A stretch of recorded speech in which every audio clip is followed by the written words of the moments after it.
Thank you. All right. Thanks y'all so much for, Thanks so much for being here. I also am not going to read a paper, partially because some of the ideas in this paper changed in the last week, and I'll talk about why. But apparently the theme of this session is people who do things at Jesuit schools and aren't Jesuit or Catholic. Before I came to Baylor, I was actually at Loyola University, New Orleans, and a lot of my research is on Jesuits and moral theology. And Amir, I will say my Jesuit friends like to remind me that Jerome Nadal said it's easier to give the exercises to Jews and Muslims, at least the first week, than it is to Protestants. So they want to make sure I stay appropriately humble, which is the gift of Jesuits to all of us. But my talk today is actually not, sadly, about Jesuits, but we can talk about Francisco Suarez if y'all are interested. So thank you for the organizers. This is a wonderful event at Baylor. We see BYU as a really important peer and collaborator with what we're trying to do as a faith-based university, and we're always thrilled to have a group from BYU come to the symposium that my institute runs in the fall. So just thrilled to be here for the first time and getting to receive y'all's great hospitality. Thanks especially to Mike and McKay for the amazing job organizing, and to my Baylor friends and colleagues who are here who I didn't even know were coming. So we've got a nice little Baylor group turning out.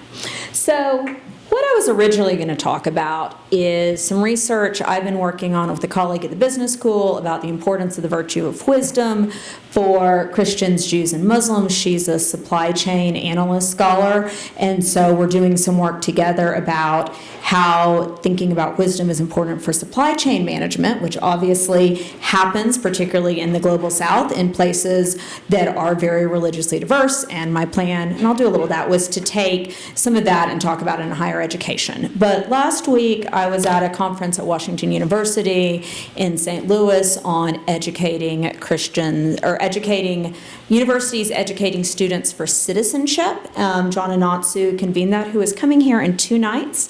I will give you all a plug. If you are here in 2 nights, you should go hear him talk about having engagement across differences. He's amazing. And while we were there, the Charlie Kirk assassination happened, our first night of this event. So obviously this question of universities and educating students for citizenship took on a whole new immediacy. So some of the thoughts I have are coming out of the discussions that I was part of last week, and looking at what's going on in our world around kind of social media, around universities, and around freedom of speech. But I still think the virtue of wisdom is really important for that. So to start on a more humorous note, a friend of mine sent me this yesterday, and I thought it was exemplary of the virtue of wisdom in interreligious dialogue. So this is from the Museum of the Southern Jewish Experience, and it's an excerpt from the Oklahoma Courier in 1922. Father Monette, pastor of Our Lady of Perpetual Help Church, has been donated a pig. Rabbi Joseph Blott of Temple Benai and Father attended the Rotary Club picnic last week. The former, the rabbi, was the lucky holder of the prize number that carried with it a pig. Father Monette and Rabbi Blott were conversing when Rabbi Blott was told he was the winner. He promptly offered the pig to Father Monette. Father accepted his generosity. The porker's life was a safe bet with Rabbi Blott, also with Father Monette, as the day was Friday. So I just came across a great example of practical wisdom in interreligious engagement, and the pig got an extra day of life as well. I assume Father decided to go ahead and eat him on Saturday. So I share that to start. So we live in a time in which universities and colleges are under threats that we've never experienced before. If you were to look, we are facing cuts in funding. We're facing more debates about freedom of speech than we've experienced, and I think these threats to the university are exemplary of the challenges of polarization across our entire society. So some research from the Pew Report, the Pew Research Center just from this March, so 6 months old, show that we are at a place in which both parties say Republicans and Democrats cannot even agree on basic facts, which is pretty terrifying. We're not in a place where we say, oh, we disagree on policy. We're not in a place where we say, oh, we disagree in implementation. We are saying we cannot agree on the basic facts of human existence. And given this type of societal conflict, how on earth can we exist as universities, as colleges, as places that are dedicated to the pursuit of knowledge and truth if we live in a country where people cannot agree on basic facts of reality? And of course, this particularly is a challenge for universities in an age, and I'm not saying this as a political statement, I am saying this as a fact, so I guess you can disagree with me, but where free speech is under threat, where we don't know how we can't agree on facts, and we can't even figure out how to talk to each other. Since last week, 180 complaints have been filed against Texas teachers alone for alleged comments on the killing of Charlie Kirk. And a study released by the Association of America, the AAUP in 2025 said that faculty feel like they have less academic freedom today when it comes to teaching content without interference, speaking freely as citizens, and speaking freely when participating in institutional governance. So we live in a time of great disagreement, of great polarization, and we live in a time when even people at universities where this disagreement is supposed to be discussed don't feel like we can talk about it, and that a lot of people live in fear of, if they do talk about it, losing their jobs. We have a huge challenge around polarization in our society that impacts our educational system. We don't know what to do with AI. We have this new technological challenge. Our symposium in February is on AI and the human person. There's a lot of symposiums on AI, and I think it's because this new technology is really frightening us about what the point of university education is. If we can just get on ChatGPT and get the answers to our questions, why do we need to come to class? I think one of the students asked a question about not reading anymore.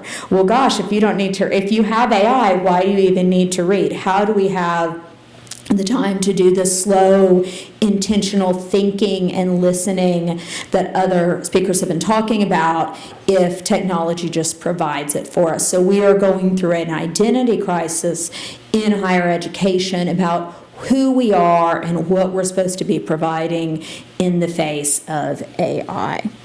And for those of us in faith-based higher education, we're having to ask some real questions about who we are and why faith-based education matters. And two key components to this are shifting demographics, the rise of the nuns. That may be slowing down a little bit. You see it's kind of leveled off, or it's kind of actually dropped. We'll see, but 28% of U.S. adults are now religiously unaffiliated, very high percentages in Gen Z. Faith-based education that is often, although not exclusively, relied on people from that religious tradition, thinking faith-based education is important and coming to our schools and paying us money, is under threat. We don't know where our students are going to be if people continue to disaffiliate from our religious traditions. This is probably less threatening at this point to schools like BYU, like Baylor, like BC, like Loyola Marymount, schools that are in large urban areas or in the Bible Belt, but it's still a real threat, and it's particularly a threat for rural, religiously affiliated schools. We don't know where our students are coming from. And the second part of this is a change to seeing higher education as being about credentialing and getting jobs rather than higher education being about formation. So why would you pay money to receive a religiously based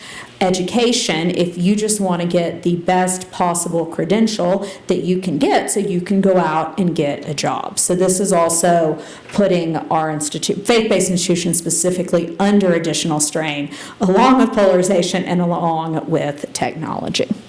So I want to frame this using the work of Alistair McIntyre. I assume a lot of you all are familiar with this, but just to remind y'all, and I think McIntyre provides a model as to why interreligious dialogue is important. So this is from his book, Three Rival Virgins of Moral Inquiry, which for years, I will confess, I thought was called Three Rival Virgins, which would have been very exciting in a different way.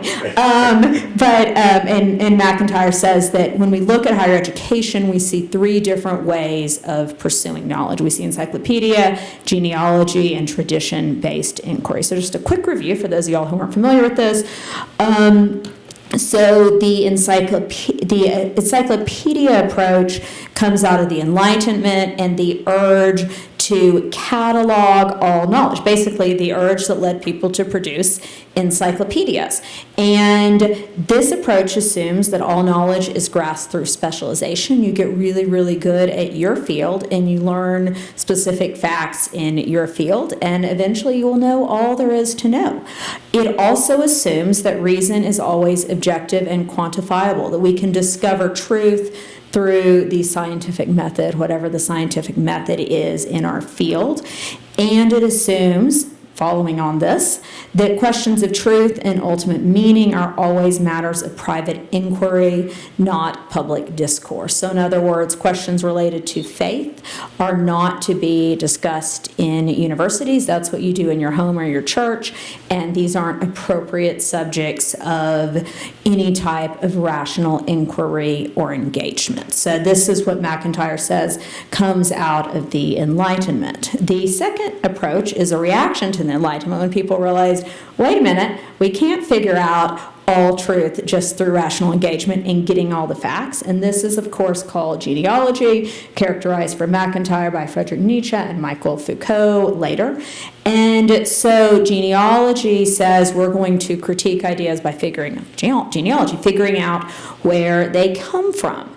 And to McIntyre's point, the problem with genealogy, its project of unmasking, is that it assumes you're standing outside the system that you're critiquing. So there's no space for a genealogist to be someone who holds a chair in a university. If you're critiquing the structures of knowledge and you're also holding yourself out as an expert on that knowledge, you're going to find that critique is really, really hard because it's always captive to the whole processes of university life, tenure, publishing, and hiring. So once a genealogist comes into the university space, and he makes this point about Foucault, actually, Nietzsche was always outside the university space, but Foucault comes into the university, it becomes genealogy kind of eats itself. And his other point is that genealogy is always about deconstruction, no space for construction. So you can critique, but how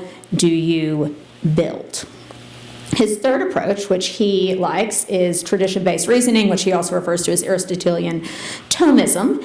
And I'm going through these because I think this approach provides a really compelling reason for why interfaith dialogue is important in the university. And so this approach, unlike the encyclopedia and in common with the genealogist, assumes, and I quote McIntyre, there's no standing ground, no place for inquiry, no way to engage in practices of advancing, elevating, accepting, and rejecting reason to argument apart from that which is provided by some particular tradition or other. In kind of more contemporary phrasing, there's no view from nowhere. We are all formed by the traditions that we're raised in, the traditions that we learn from, and to think like the encyclopedias do, that we can step outside and critique our tradition is naive. We can't do that. We can't stop being the people that we are. And to think like the genealogist, that you can always be in a structure of critique, misses the fact that, again, we are formed as integral beings. And I loved actually following Amir's talk because he spent so much time talking about his own tradition, how much he was formed by the various traditions that he came out of. And McIntyre thinks this is the best way to engage in reasoning, being honest about the tradition that we're coming from and saying how this has formed and shaped us. And what he worries about, and this is from a later essay, not from Three Rival Versions, is that we have, when you start reasoning outside of a tradition, when you think you can just go off on your own and critique always, or have objective evaluation, you lose the way that ideas are connected with each other. That you can't figure out how your ideas should relate to what you want to do in your life, how your ideas should inform your practical decision. And so he says part of the problem that universities face is that we haven't provided a compelling way to help students think about, here's my tradition, here's what I've been formed in, to ask practical questions, and then to say, how does this inform my whole life? How does this inform the practical decisions that I'm going to make to be a flourishing, happy person in my tradition, or leaving my tradition, finding another tradition? We haven't provided that, so it's very easy for universities to only be places of job credentialing, because that's the only thing that people have a sense that they can get from university education. McIntyre's other concern is that because of that, what universities have become, I'm not going to read this whole quote, is universities have become bureaucratic institutions focused on our own survival. Kind of the bureaucracy exists to keep the bureaucracy going.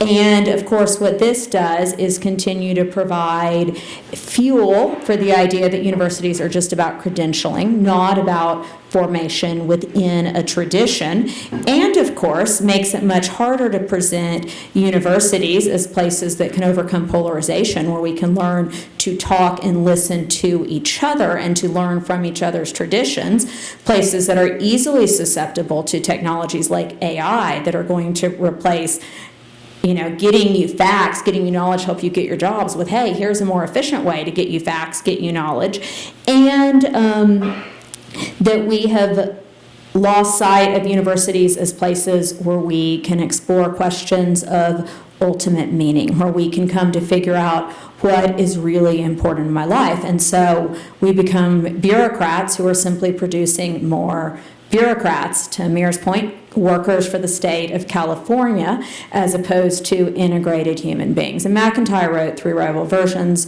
I think in the 80s or the early 90s, how much more do we need these concepts now as to what university education is to overcome the challenges that we're facing in a whole new way.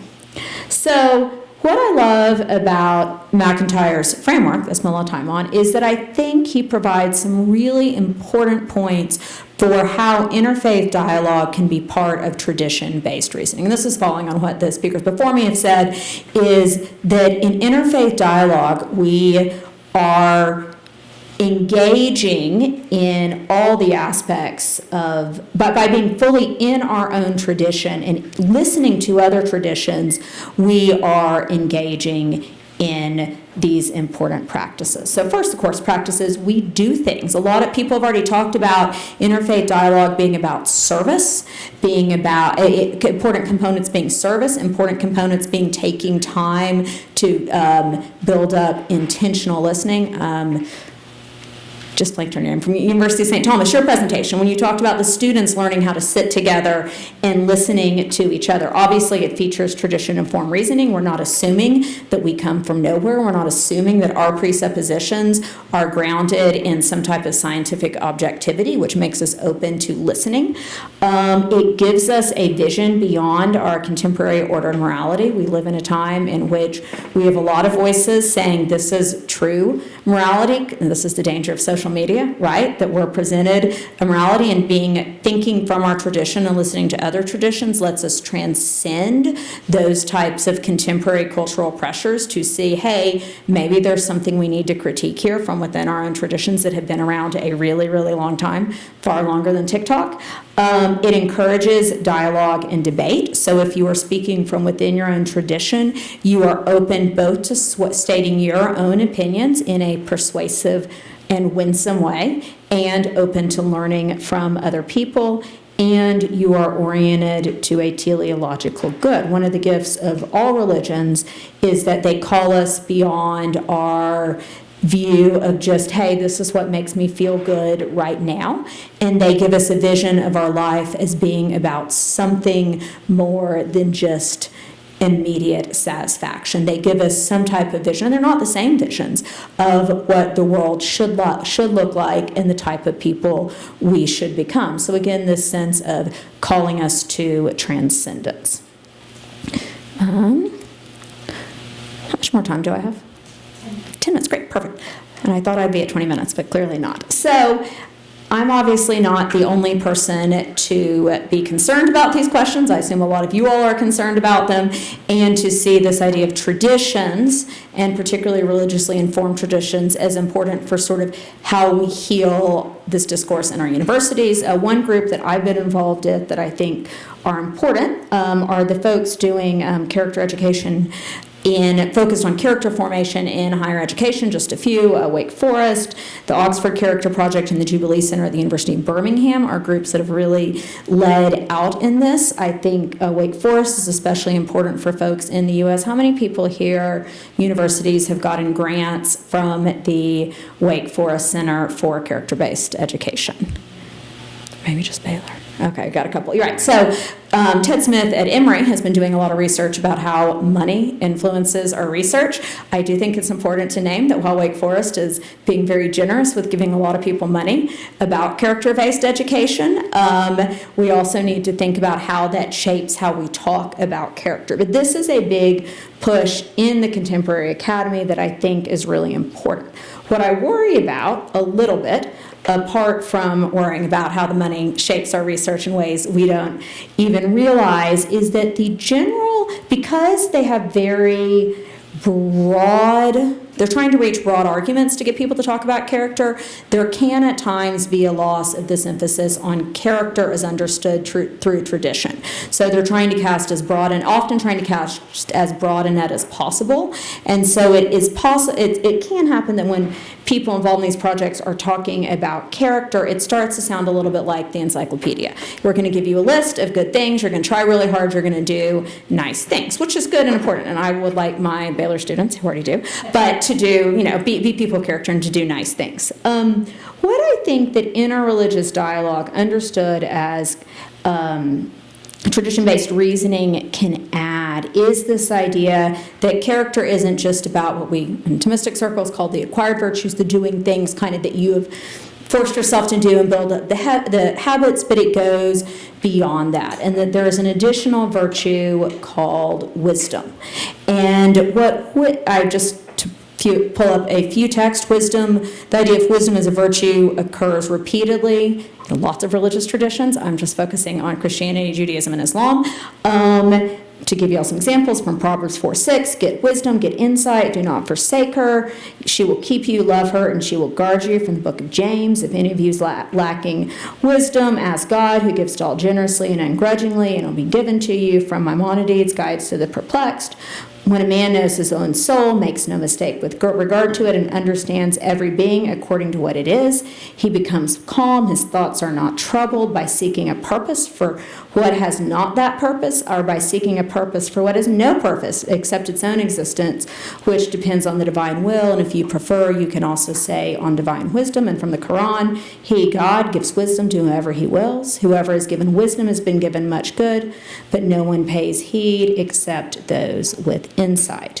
And what the idea of the virtue of wisdom is, it's discussed in all these traditions, it gives us, are some really important dichotomies. So first, instead of saying, hey, character and virtue is just about trying really hard, there is the idea that we are changed and given greater understanding, given wisdom by our contact with the divine.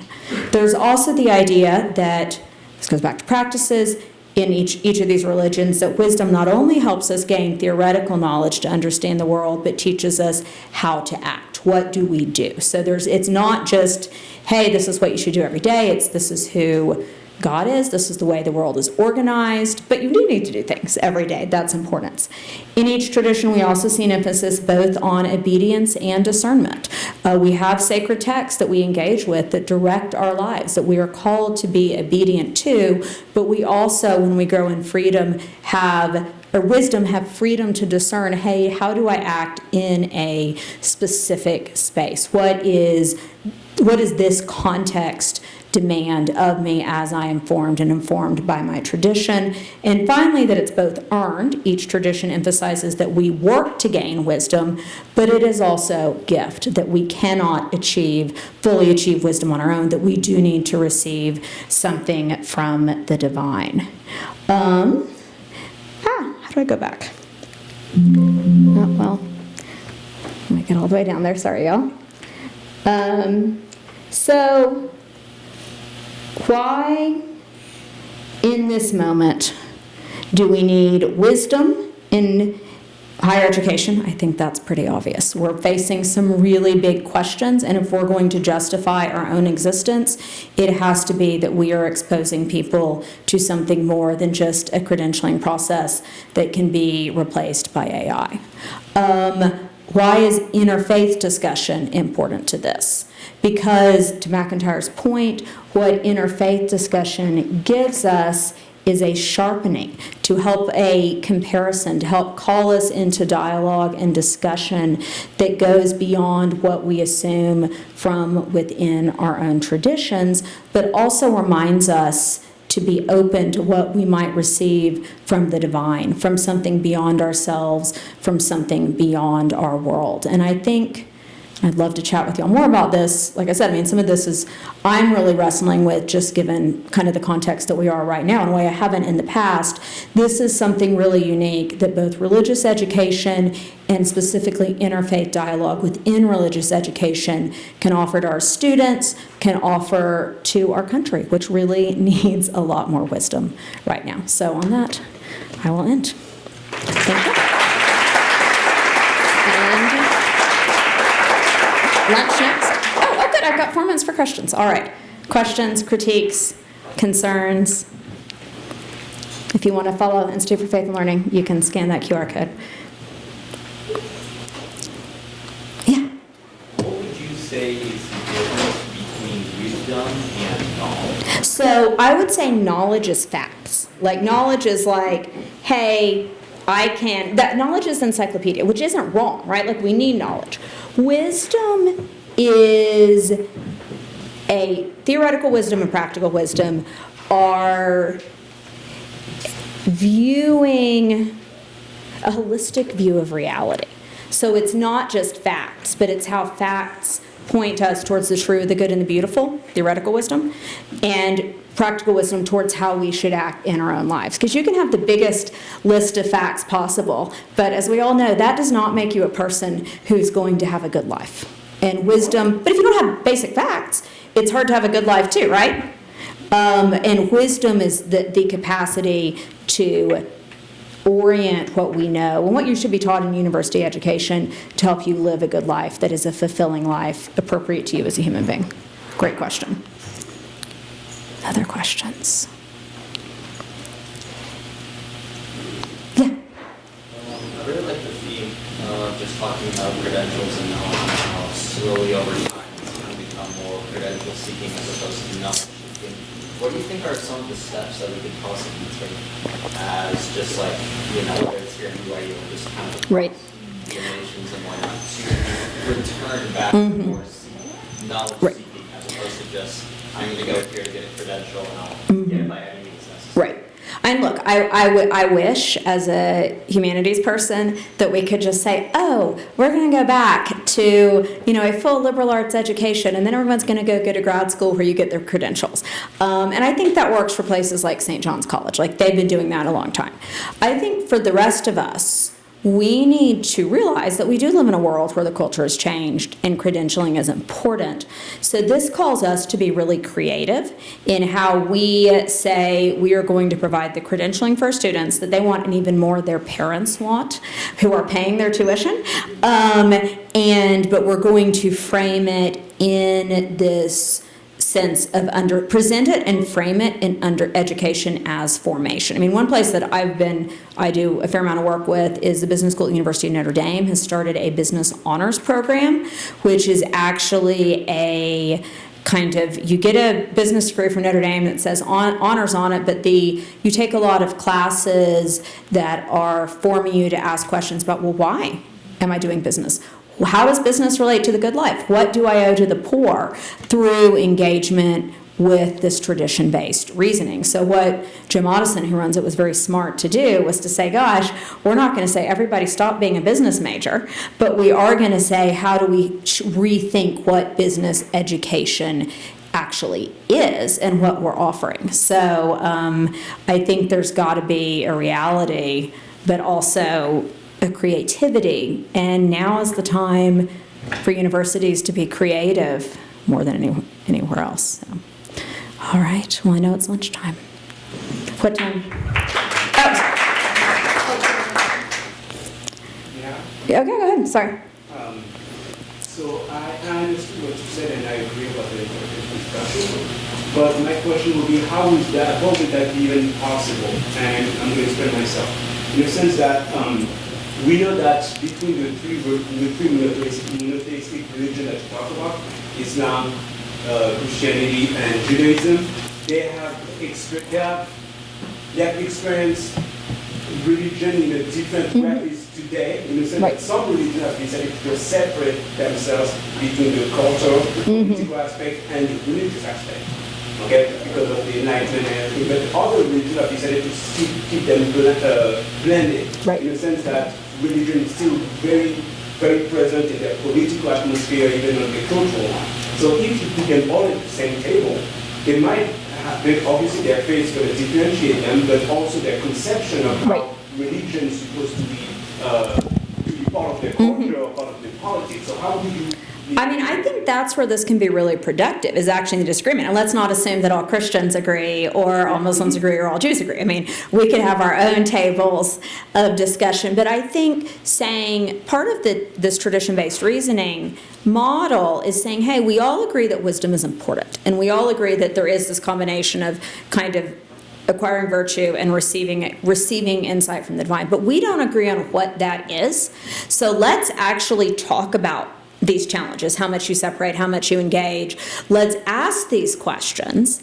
And I don't think we probably, I mean, this is not the ecumenism movement of, 100 years ago. I don't think we actually all get to one agreement, but I think part of the point is naming and distinguishing how we are different and perhaps seeing our own traditions in new insight. So I actually think the difference and owning the difference is really key to this process, while also saying, hey, but here is a key concept that we share, even though we understand it as lived out in different ways.